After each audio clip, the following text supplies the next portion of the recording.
Here is another in NBC's great parade of new shows.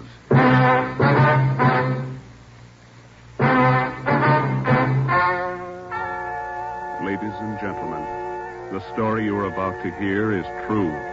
Only the names have been changed to protect the innocent. NBC brings you Dragnet.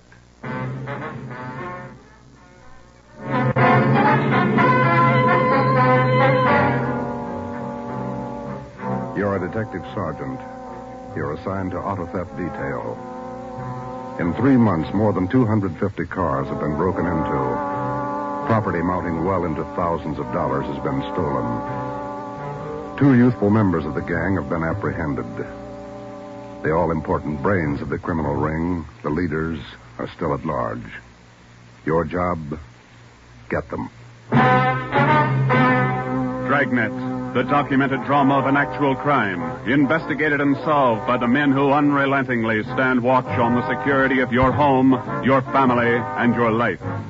For the next 30 minutes, in cooperation with the Los Angeles Police Department, you will travel step by step on the side of the law through an actual case from official police files. From beginning to end, from crime to punishment, Dragnet is the story of your police force in action.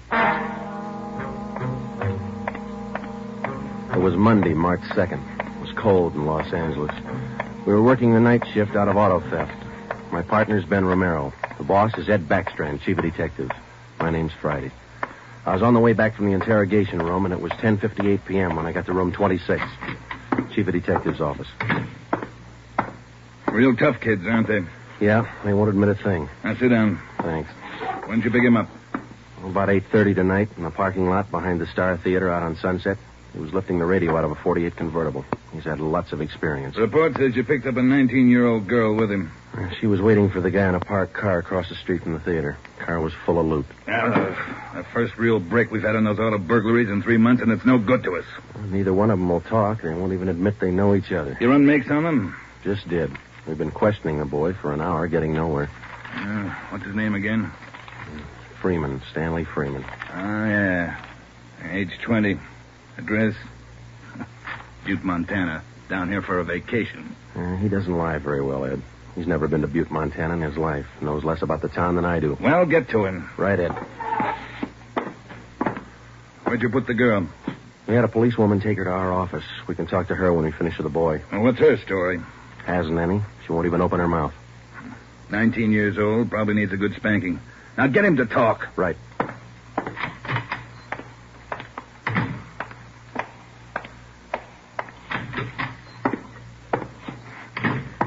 Did you run a make, Joe? Yeah, he's clean.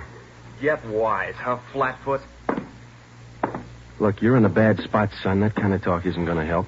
Says you. We caught you red-handed trying to steal a radio that didn't belong to you from a car it didn't belong to you. Is that right? That's enough to send you to San Quentin, boy. You better give us the story. Shut up. We've got all the evidence we need for him. Maybe you don't realize how serious this is. We've had more than 250 car burglaries in this city in the past 3 months. Over $200,000 worth of property's been stolen. That's a lot of money. So what? So you're the number one suspect, young fella. Your method of operation in breaking into that car tonight is the same used in most of the other burglaries. That means you're not going to be tried just for this job tonight. What are you getting at, Flatfoot? Listen, son. In the state of California, breaking into a locked car is a felony. You can go to state penitentiary for that. And we're going to file a complaint of burglary with the district attorney in the morning. You say you're from Butte, Montana. All right, I don't believe you, but we'll make sure. Ben, go down to our office and call the news photographers. Stanley here is going to have his picture on the front page of every newspaper in Los Angeles tomorrow. Right, Joe? No. You can't. I won't let you. I got my rights. What's the matter, youngster? Everybody wants his picture in the paper. Yeah, well, I don't. I won't let him. We got your picture already for him, remember? They took it when they fingerprinted you. You can't use it. You can't. I'll get a lawyer. Reporters will be over in a couple of minutes. We have to give them your story and your picture, too. This one. You won't. You won't. Give it to me. All right. Give it to All me. right, Freeman, get your hands off him. Now, sit down. All right. Now let's have it straight. Don't let him use the picture. Don't let him. You can't. You can't. We gotta have the truth, son. Now, look, you're 20 years old. You know right from wrong. You'll have to take your medicine. If you cooperate, we'll do all we can to help. Oh, I live out in the Wilshire district. All I wanted was a little extra money. We didn't take much. We didn't think it was so wrong. It was stealing, Freeman. You know that's wrong. Where do you live out there? Piper Avenue. 821 Piper. You won't give him my picture. You live there with your family? Yeah, my mother. Father's dead. Promise me you won't give him the picture. My mother, she'd see it. Promise me. You're working with a gang on those auto burglaries. We know that. Now, who are they? Where are they? And what's the setup? I can't. They get me for it. Who'd get you? I can't tell you. I can't. Who's your girlfriend, Stanley? The one you were with tonight? Joanne. Joanne Miller. Where does she live? Piper Avenue, same as me. Lives on the same block. 866. Is that her home? She live there with her folks? Yeah. Mother and father. They work. And you got her into this. Isn't that the story she gave us, Ben? I did not. I didn't. It was her. She said a bunch of kids were doing it. It was quick money, something to do at night. She started it. All right, Romero. I'll go see the girl. You stay here with Freeman. Right, Joe. Just stay put in that chair for him.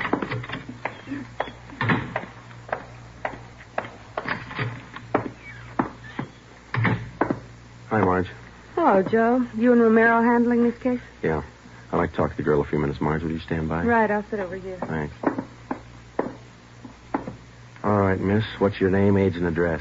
I told this lady cop 15 minutes ago I'm not saying anything. All right, then we'll tell you. Your name's Joanne Miller. You live at 866 Piper Avenue. You live with your father and mother. Both of them work. You're a liar. That's not me. You're 19 years old. You live on the same block as your boyfriend, Stanley Freeman, and you're the one who got him mixed up in this gang. Isn't that right? No, it's not right. It's not. I didn't do anything. Well, that's only half the story. Freeman told us everything. You want to hear the rest? No. Stan wouldn't tell you. He wouldn't. He told us how you got him mixed up in it. Quick money. That's what you told him, didn't you? No, it was him. I can prove it. The rest of the kids will tell you. He got me in this. Ask them, they'll tell you. It was Stanley and Fred Milford and George Jansen. They started it, all three of them. All right. Will you tell the story to a police stenographer? I'll tell him everything. He's not blaming this on me. Marge, will you go get the stenographer? Right. Now, how many persons in this gang of yours? Oh, about 10 or 12. And it's not my gang either. He got me into this, and now he's trying to lie his way out, blaming me. How long you been doing this, burglarizing cars? Me? Only about 2 weeks. It was supposed to be fun, something to do at night. The rest of them been at it a couple of months. Who's the head of the gang? I told you, it's him, Stanley, and Fred Milford and Jansen, all three. I only started going out with him 2 weeks ago, maybe less. All right, Joanne. Tell it to the stenographer the same way. Stenographer will be in a minute, Joe. Okay, Marge, thanks. Stay with her. Right, Joe.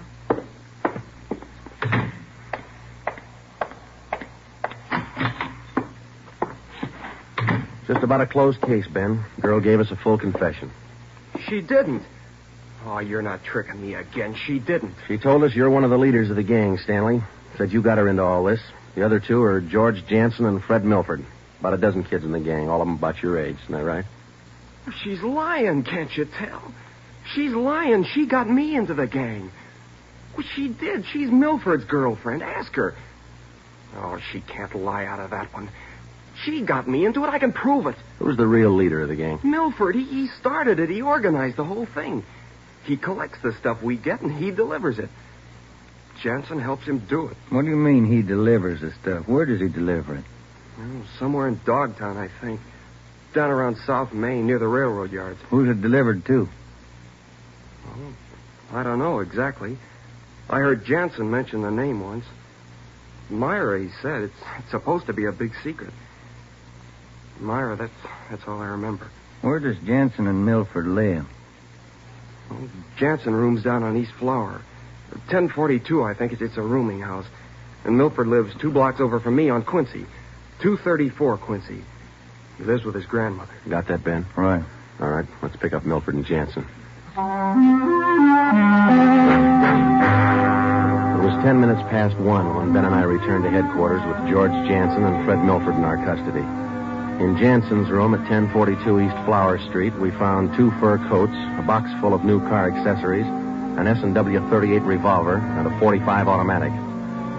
When we picked up Fred Milford at his home, we discovered 5 deluxe car radios hidden in the garage, plus a valuable assortment of cameras, cigarette lighters, and clothing. Both Jansen and Milford refused to talk, but when we got them to headquarters and showed them the signed statements of Stanley Freeman and the girl, Joanne Miller, they broke. Milford, where else did you and your gang operate besides the Wilshire district? No place, only out there, that's all. Same type of car burglaries have been committed all over the city. You telling us your gang didn't have a hand in them? It's the truth. Our territory was Wilshire district. We didn't go outside. You mean some other gang's responsible? I don't know. All I know is we didn't have any part of them. Is there another gang, Milford? Maybe, I don't know. You find out. It's none of my business. It is your business, Milford. You admit you and your gang committed 55 jobs in the past 3.5 months. That leaves about 200 jobs to be accounted for. That's right. You figure it out. We have figured it out. I think you and your gang of young thieves pulled every one of those 250 jobs. There isn't any other gang. That's the story the district attorney's going to get. You're crazy. There is. I know there is. Then give us the information and save yourself a lot of trouble. Well, we're not the only ones. That's all I know. Milford, do you know how many years you get for auto burglary? I told you, we're not the only ones. There must be a couple of others besides us. Vince Mahoney, he's got a gang. Where does Mahoney operate? West Hollywood and Beverly. Where does he live? I don't know. Honest, I only met him a couple of times. Where'd you meet him? I don't remember. Where'd you meet him, Milford? Delivery. I met him down at the delivery place a couple of nights. When you delivered the property you stole from cars, is that right? Yeah. Where was that? Down by the railroad yards. Where? Chavez Street. It's a little alley off East Main. Who'd you deliver the stuff to? I told you, her name's Myra. That's all I know. We meet her and some guy on Tuesday nights. We give them the stuff and they pay us off. Mahoney delivers the same night I do. Do you meet her every Tuesday night? Yeah. You're going to meet her this Tuesday, tomorrow night? I don't know. I guess so. Same place? Yeah. Are you the only one she deals with? Sometimes Joanne. Near Joanne. I know what you're thinking. You want to use me to trap Myra.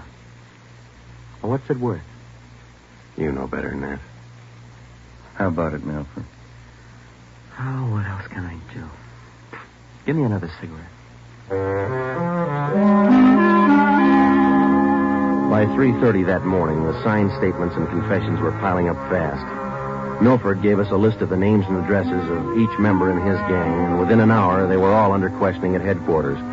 Most of the suspects, about 1/3 of them girls, ranged in age from 18 to 21.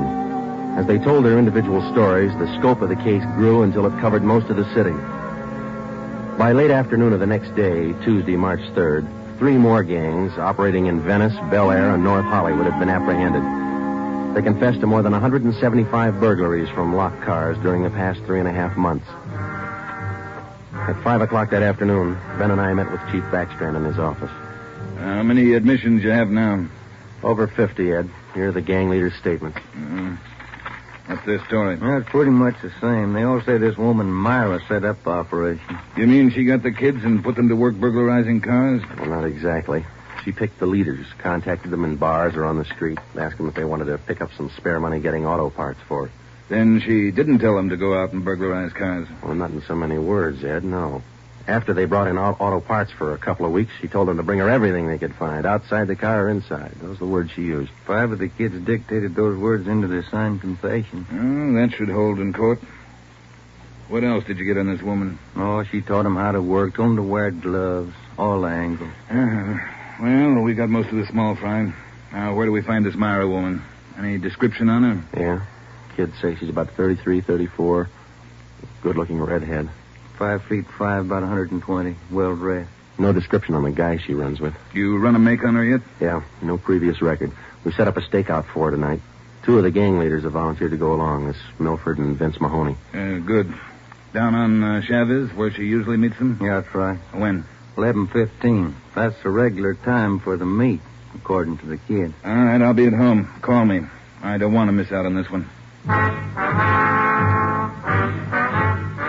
When Ben and I left Ed Backstrand's office, we went home for dinner and a few hours' sleep. At 9:30 p.m., we were back at the office. We met the men in the special detail which Backstrand had assigned for the stakeout that night. We briefed them on their duties, and then we got Fred Milford and Vince Mahoney out of their cells. To avoid any possible suspicion of the presence of a trap, We had Milford's permission to use his car in the stakeout. The car which he had said he had driven to the delivery meetings with the woman Myra at least a dozen times before. We arrived at the stakeout area, Chavez Alley in East Main, at 9:58. The meeting was scheduled for 11:15.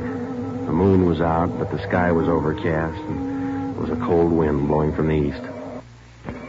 Hey, what time you got, Sergeant? About 10. Why, Milford? Getting nervous? No, I'm just wondering. How you cops gonna rig this thing?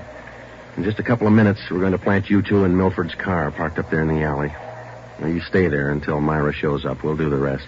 Yeah, I know, but what'll we say? Suppose she asks for some stuff. We ain't got any. You won't need any. You won't have much time for talking. Suppose she wises up.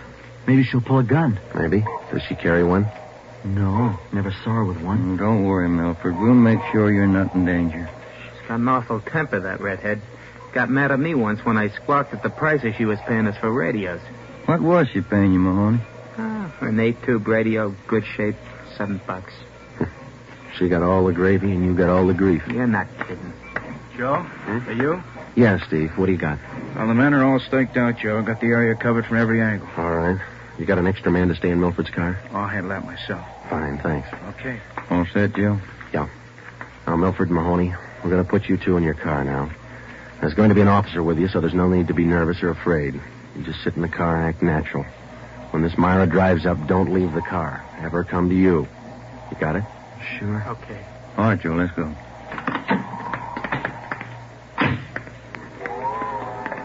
Sure is cold out. I don't even have a heater in my car. You stole enough of them. Okay, Steve, here they are. All right, boys. Milford, get in first behind the wheel. Okay. Mahoney in the middle. Now I'll sit in the back. We'll be parked in that garage across the street, Steve. Got a perfect view of the alley. Okay, Ben. Check with you later. All right. Mean night, Joe. Yeah, come on.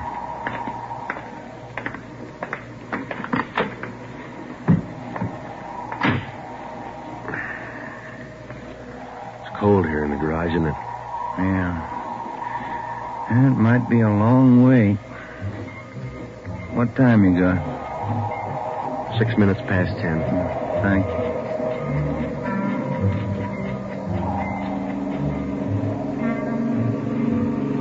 Hey, Joe. What is it?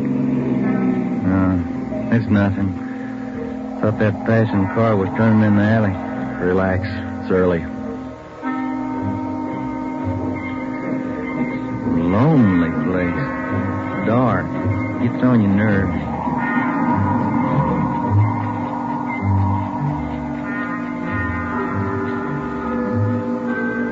That's it, Ben. 11:30. Nothing yet. Somebody might have tipped her off. Yeah, that's what I was afraid of. Now, let's wait it out anyway. Joe, that blue coupe. Yeah, just turned in the alley. Let's go. Come on, run, Ben. Behind you. All right, wait, you fella. Quit your fighting. What'd you get, Steve? Here he is. Just drove up in the coupe. Got out and called Milford Mahoney by their first names. He's in on it. What about the girl? No sign. Kid was the only one in the car. All right. Tell them in the stakeout's off for tonight. Have them report back in. We'll take the kid with us. Okay. All right, young fellow, this way. What do you cops think you're doing? I ain't done nothing. Look, sport, we heard that from 54 different kids yesterday. We're tired of that line. Come on. When we got back to the office, we took the boy to the interrogation room and questioned him.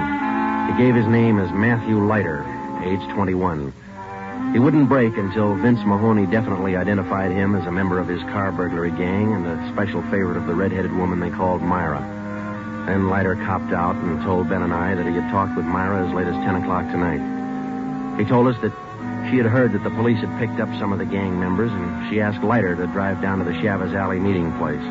He was supposed to tell Milford and Mahoney that the weekly delivery date was off until further notice. We questioned Matthew Leiter for an hour and a half. You told us a little while ago that you talked with this woman, Myra, late tonight. Yeah. Where'd you talk to her? At her home? Her home? Don't be stupid. Nobody knows where she lives. I met her at a bar. Which bar? Julius. Out in Santa Monica. How did she contact you? Called me at home. She's not such a bad dame. She treats you right. Sure, that's why you're in jail. Did you ever call her on the phone? I don't know her number. None of the kids do. She's smart. She taught me all I know about the racket. You'll have a rough time getting her. Maybe, but we'll get her.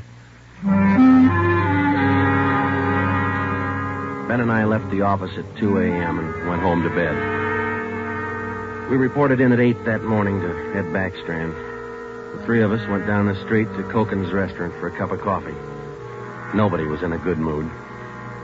We had most or all the small fry in the citywide burglary ring, but it seemed we were still a long way from cracking the inner circle. The latter kid said that none of them knows where she lives, what her phone number is, nothing. Pass the sugar, Ed. I think we still have a few angles to study on that score. Right now, I've got some more bad news for you. What's that? You been through your mail this morning? No, not yet. We haven't had a chance. I saw the overnight reports. There were 32 car burglaries last night. 32. All the way from Wilmington to North Hollywood. Now, you figure it. I can't. This girl Myra must have an army of kids working for her. How much did they get, Ed? Any idea? Rough estimate, about $3,000. Usual stuff people are foolish enough to leave in their cars. Watches, cameras, furs, expensive clothes. M.O.'s the same? Like the others. If the car happens to have a rigid handle lock, they slip a piece of pipe over the handle for a lever and break it. If that doesn't work, they pry open the wing window. Some of the windows were smashed out. Sounds like you're in an awful hurry, Joe. Yeah, maybe this Myra wants a few big nights before she peddles the stuff and gets out. If we're going to get her, we can't waste time. Any suspects picked up last night, Skipper? None. Well, where did they hit most of the cars? Outside the Pan Pacific. The parking lot. Hockey game going on. Must have been 4,000 cars for them to pick over. They picked the best. As usual. Well, you better get on it. There's one way to handle it. What's that? She works fast. You work a little faster. We got back to the office and we went over the reports one by one. Then we called the young gang members to the interrogation room and questioned them separately and re-questioned them. We got nowhere. Many of them had met Myra on the street, in a bar, but not one of them had any idea where she lived. At least that's what they told us. Ben had a hunch that Matthew Leiter knew more than he was telling. We had him brought to the interrogation room, and all that afternoon until 10 o'clock that night, with interruptions for his meal periods, we talked with Leiter. He would admit nothing more than what he'd already told us. Yeah, it's got me beat, Joe. Yeah. Well, let's check with Ed. Good morning, Joe. Ben? Hi, Mike. Skipper in? Just went down the hall for a minute. Be right back. Hold it a minute, will you? Yeah.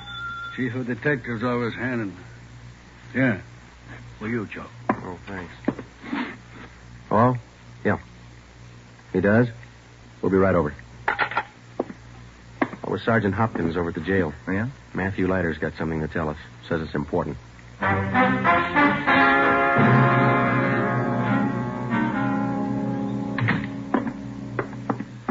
Have a chair here, Leiter. Yeah, thanks. All right. You wanted to see us. I'm getting even with that dame Myra. I'm squaring with you. Yeah? She told me if I was picked up, she'd have me out in a couple of hours. She promised me a lawyer if anything happened. Said she'd get me bail. All right. Where can we find her? I don't know if she's there now, but you can find out at Francisco Motors. Big used car lot. Garage, too. It's out on Melrose past La Cienega. What's the tie-up? That's where she fenced most of the stuff we stole. Some old guy she buddies with runs the place. Big shop in the back. Store a lot of hot stuff there. Barney, Yes, Sergeant? we're through with him. Take him back. We checked with Chief Backstrand, and then we drove out to the Francisco Motor Company. We located it on the corner of Melrose and Geneva Avenue. It was a big layout. It consisted of a large used car lot sign bannering the slogan, Deluxe Auto Accessories, lowest prices in town. Along the back end of the lot, there was a large L-shaped garage. We found the man in charge, and he gave his name as Paul Hackett, the owner of the car lot. In the garage, we found the entrance to a large back storeroom. It was loaded with thousands of dollars worth of auto radios, spotlights, cratefuls of assorted car accessories. Special closets built into the walls of the garage contain racks of fur coats, suits, dresses. Below that, smaller boxes containing watches and cameras, all wrapped in tissue paper. You can save all of us a lot of time and trouble by talking to us now, Mr. Hackett. Where is Myra? I don't know who you're talking about. I don't know what you're talking about. Can you explain what we just found in your garage? I didn't know it was there. I didn't know it was stolen. Well, which is it, Mr. Hackett? Make up your mind. I bought it, but I didn't know it was stolen. You can't prove I did know. I think we can prove it, Mr. Hackett. Some of those stolen car radios stored back there, the serial numbers are filed off, and this workbench here is full of filings. I didn't know. You'll have to do better than that. How does Myra figure in? I don't know. I don't know what you're talking about. It's all right with us, Hackett. We found the stuff and we got you. If we don't find Myra, you'll be doing time for 2 people. Stand still. You can't. You can't do this to me. I don't know anything about it. Come on, Hackett. We're taking you in.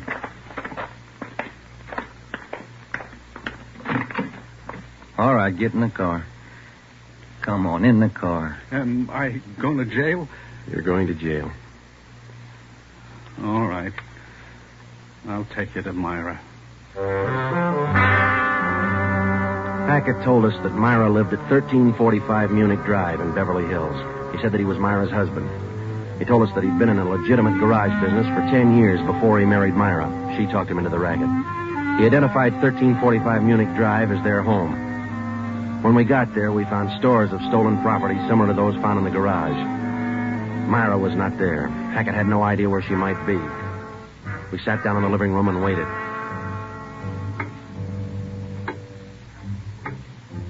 One hour, 2 hours, 3 hours.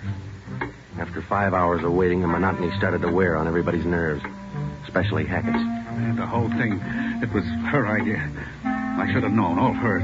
She did this to me. I won't take it alone. Where is she? You tell us, Hackett. Told you, I don't know.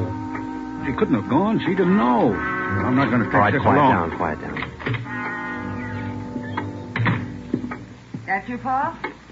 Thought I heard you talking to some. Who's he? The police, Myra. The police. Your smart kids told them the whole story. What are you talking about, my smart kids? What are these cops All doing here in the right, living that's enough. Oh, get your dirty hands off me. Get away. Kids are right, Joe. She got a temper. Who do you think you're... There, that ought to hold you for a while. All right, come on, you two. Let's go. All right, copper. You win. Stupid husbands. How many times did I tell you? Don't trust those kids. Don't store their stuff in the garage. Don't open it for anybody. Get a lawyer. No, you knew better. Dumb jerk. The idea of having those cops camping in the living room waiting for me. Why didn't you warn me? I'm going to divorce you. That's what I'm going to do. I'll stick you for plenty. Jerk. All right, inside you two.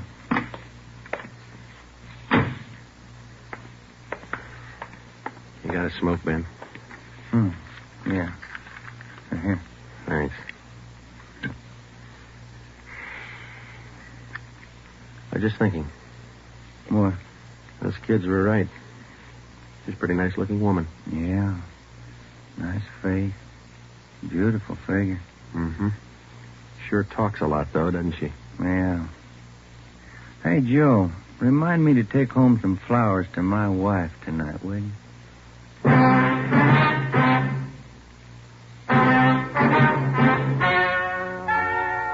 story you have just heard is true.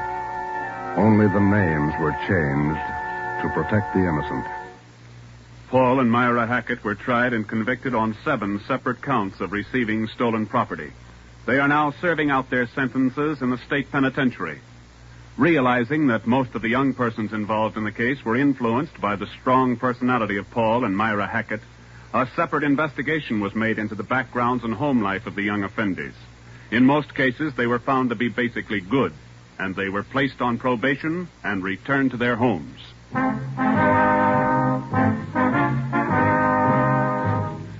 You have just heard the 13th in a new series of authentic cases from official files.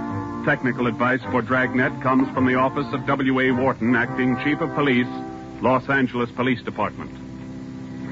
Tonight's program is dedicated to Detective Harry William Vosper of the Seattle, Washington Police Department, who on the night of July 21st, 1949, gave his life so that yours might be more secure.